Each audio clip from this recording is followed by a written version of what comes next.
Welcome to the Genius Factory. Enjoy the video. You start by picking a reputable VPN app. Look for strong encryption and a no-logs policy, because privacy matters. Once chosen, download it from the App Store and create an account. Use a strong password and enable two-factor authentication if available.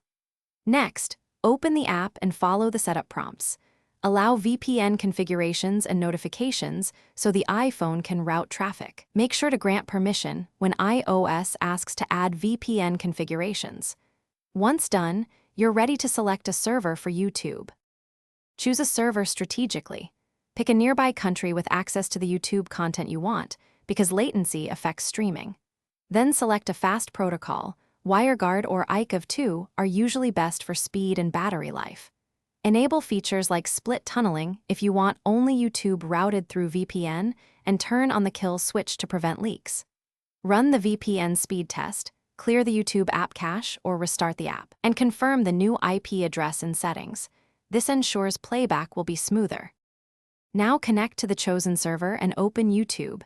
Check playback quality and force HD if available.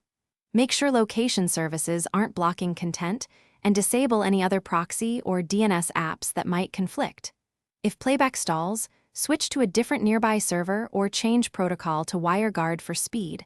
Also toggle airplane mode briefly to reset the network.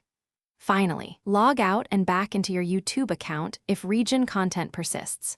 Troubleshooting tip: if video still fails,